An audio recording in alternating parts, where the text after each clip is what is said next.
On April 2, 2026, OpenAI made an announcement that had nothing to do with artificial intelligence. They did not release a new model. They did not launch a new product. They did not publish a research paper. They bought a media company.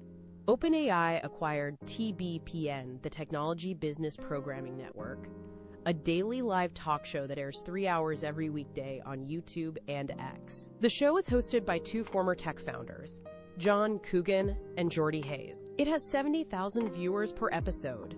It generated $5 million in advertising revenue last year and is on track to exceed $30 million in 2026. Its guest list reads like a who's who of Silicon Valley: Mark Zuckerberg, Satya Nadella, and Sam Altman himself. The New York Times called TBPN Silicon Valley's newest obsession, and now it belongs to OpenAI. The price was not publicly disclosed, but multiple reports, including the Financial Times and the Wall Street Journal, put the deal in the low hundreds of millions of dollars.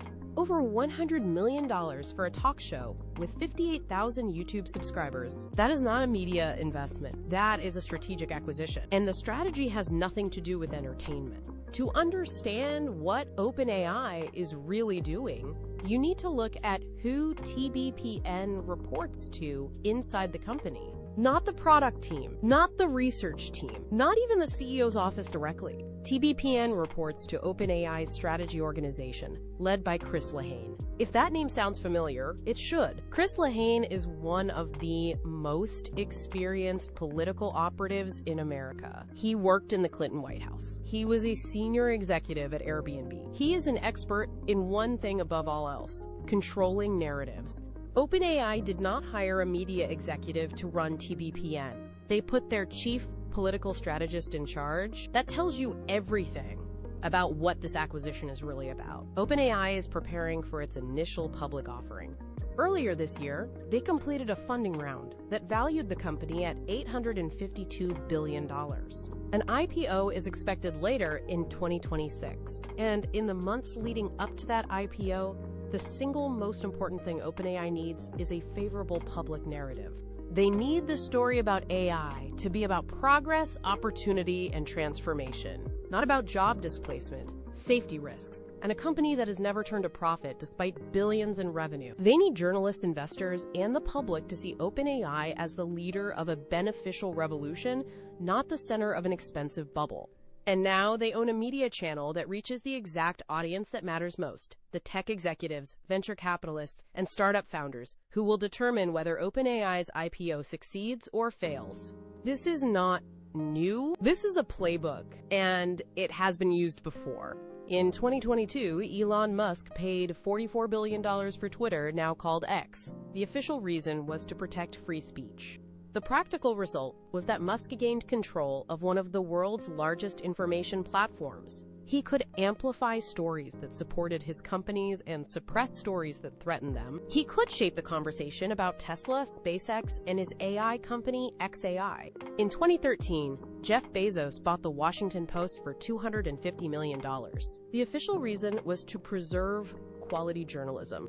The practical result was that the founder of Amazon, one of the most scrutinized companies in America, owned one of the most influential newspapers in the country. Now, Sam Altman has TBPN.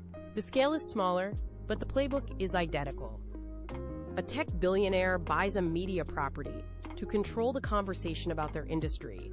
OpenAI says TBPN will maintain editorial independence. Both hosts confirmed that the show will not change. OpenAI says the acquisition is about accelerating global conversations around AI and supporting independent media. But let me ask you a simple question. If a journalist at TBPN discovers that OpenAI has been misleading investors about its financial projections, will that story air? If a source inside OpenAI reveals safety concerns that could delay the IPO, will Coogan and Hayes report it? If the show's editorial position directly conflicts with OpenAI's corporate interests, who wins? The journalist or the company that signs their paycheck? Editorial independence is a promise. Ownership is a fact. And when promises conflict with facts, facts usually win. There is also a deeper pattern here that deserves attention. OpenAI is not just buying media. They are building a complete information ecosystem. They have ChatGPT, which over 100 million people use to get answers to questions. Those answers are shaped by OpenAI's training data, their content policies, and their alignment choices. When someone asks ChatGPT about the AI industry, the answer they receive is filtered through OpenAI's perspective. They have partnerships with major news organizations. The Associated Press, the Financial Times, and others have signed licensing deals with OpenAI. These deals provide training data for AI models, but they also create financial relationships that can influence coverage. And now they have TBPN, a daily show that directly reaches the most influential people in technology. Training data, news partnerships, media ownership. This is not a company that builds AI. This is a company that is building an information architecture, a system designed to ensure that the story of artificial intelligence is told on terms that benefit OpenAI. This matters because we are at a critical moment in AI history. The decisions being made right now about regulation, safety standards, competition policy, and public funding will shape the next 50 years of technology. Those decisions depend on information, on journalism, on public understanding of what AI companies are really doing. If the companies building AI also control the media that covers AI, who holds them accountable? If OpenAI owns the show that interviews AI executives, who asks the uncomfortable questions? If the narrative about artificial intelligence is shaped by the companies that profit from artificial intelligence, how do citizens make informed decisions? This is not a conspiracy theory. This is a business strategy, and it is happening in plain sight. Fiji Simo, OpenAI's chief of strategy, wrote in an internal memo that OpenAI sees a need for real constructive conversation as AI systems integrate into daily life. She described TBPN as a space that can create that conversation and extend the company's reach. Read those words carefully. Extend the company's reach, not extend the public's understanding. Do not extend the journalistic inquiry.